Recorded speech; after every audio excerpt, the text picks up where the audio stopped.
Apple just did something nobody expected. The most powerful CEO in technology is leaving after 15 years. After turning a $350 billion company into a $4 trillion empire. After surviving Steve Jobs' death, the trade wars, the AI revolution, and a global pandemic, Tim Cook is stepping down. September 1st, 2026. That's when it ends. His replacement? A 51-year-old engineer most people have never heard of. A man who has spent 25 years quietly building the products you carry in your pocket. His name is John Ternus, and in just a few months, he becomes the most important person in technology. But here's the question nobody wants to answer. Can he actually do this? In the next 8 minutes, who Ternus is, why Cook is really leaving, and what this means for every iPhone, every Mac, and every product Apple makes for the next decade. This is Byte Verdict. We watch everything. You watch Byte. Before we talk about what's next, let's understand what Apple is actually losing. When Tim Cook took over from Steve Jobs in August 2011, Apple was worth around $350 billion. Today, $4 trillion. That's not growth. That's a complete redefinition of what a company can be. Under Cook, Apple launched the Apple Watch, AirPods, the M-series Mac chips, the Vision Pro, and Apple Silicon. Arguably the biggest technical bet in modern computing history. He turned services from a side business into a $100 billion empire. He navigated US-China trade wars without breaking the supply chain. He survived COVID with record profits. And he did all of this while being the complete opposite of Steve Jobs. Jobs was the visionary, the screamer, the artist. Cook? He's the operator, the supply chain genius, the one who keeps everything running, on time, every time. Critics said he couldn't innovate. He proved them wrong. Apple Silicon alone changed the entire computing industry. So why is he leaving now, at 65, at the height of his power? The answer is simpler than you think. Cook is 65. Standard retirement age in America. He's been CEO for 15 years, longer than most CEOs of any major tech company in history. But here's the part Apple won't say publicly. The succession has been planned for years. The Financial Times reported back in 2025 that Apple's board was already preparing for life without Tim Cook. When Cook took over from Jobs, Apple gave him 3 months. He had no warning, no transition. Cook isn't doing that to Ternus. He announced his exit 8 months in advance. He's staying through the entire summer. He's personally walking Ternus through every relationship with suppliers, governments, and partners worldwide. And one more thing. Cook is becoming Apple's executive chairman. He's not gone. He'll still represent Apple to world leaders, regulators, and policymakers around the globe. This isn't a goodbye. This is what Apple calls a thoughtful, long-term succession. In other words, Cook chose his own ending, and he chose his own successor, which makes the next part very, very important. If you watched any Apple keynote in the last 5 years, you've seen John Ternus. He's the tall guy who introduces the new iPad, the new Mac, the new iPhone hardware. Calm voice, engineer's brain, almost no charisma compared to Cook or Jobs. But here's what most people don't know about him. Ternus joined Apple in 2001, 25 years ago, same year as the original iPod. He's worked on every major Apple product since: the iPhone, the iPad, the Mac, the Apple Silicon transition, all of it. In 2021, he was promoted to Senior Vice President of Hardware Engineering, making him the youngest member of Apple's executive team.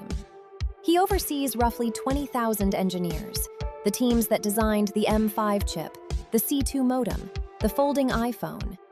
Tim Cook personally called him the perfect person to lead Apple. In Cook's letter to employees, he wrote, "John Ternus has the mind of an engineer, the soul of an innovator, and the heart to lead with integrity." That's a Steve Jobs-level endorsement. But here's the bigger signal. Ternus is a product person. Like Jobs, Cook was an operations guy. Ternus is a hardware engineer. Apple is choosing to go back to its roots. So what actually changes when Ternus takes over? First, the obvious answer. Probably nothing in the short term. Apple's product roadmap is locked in for the next 2 to 3 years. iOS 27 is already finalized. The iPhone 18 is already in production. The folding iPhone is already shipping in late 2026. Ternus didn't build these as CEO. He built them as the head of hardware. He's been the architect of Apple's product strategy for years. But long-term, 3 big things will change. Number 1, hardware focus. Expect bigger, bolder hardware bets. The Vision Pro line, the folding iPhone, the rumored Apple smart glasses, the HomePad. Ternus loves shipping new categories. Number 2, AI strategy. Apple has been embarrassed by AI. Ternus is reportedly the executive who pushed hard for the Gemini partnership. Expect Apple to be more aggressive and less proud about using outside AI. Number 3, the supply chain. Cook built Apple's manufacturing empire. Ternus did not. He'll lean heavily on Johnny Srouji, the new chief hardware officer, to keep the China to India transition on track. The real question? Can a quiet engineer command the public stage the way Jobs and Cook did? Now the part nobody on Wall Street wants to admit. Tim Cook is irreplaceable. Risk 1, relationships. Cook personally negotiated trade deals with China, India, Vietnam, and the EU. He has direct lines to presidents and prime ministers. Ternus does not. Risk 2, operations. Apple's supply chain is the most complex manufacturing operation on Earth. Cook understood every piece. Ternus is an engineer, not a logistics expert. Risk 3, Wall Street. Investors loved Cook because he was predictable. Steady earnings, consistent buybacks. Ternus is a wild card.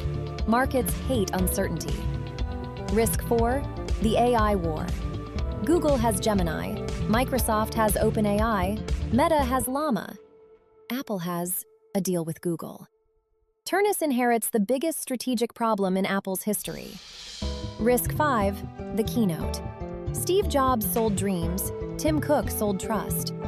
What does John Ternus sell? We don't know yet.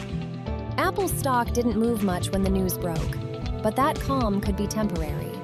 The first time Ternus stumbles publicly, Wall Street will remember. So what does any of this actually mean for the person watching this video? If you own Apple products today, almost nothing changes for the next 2 years.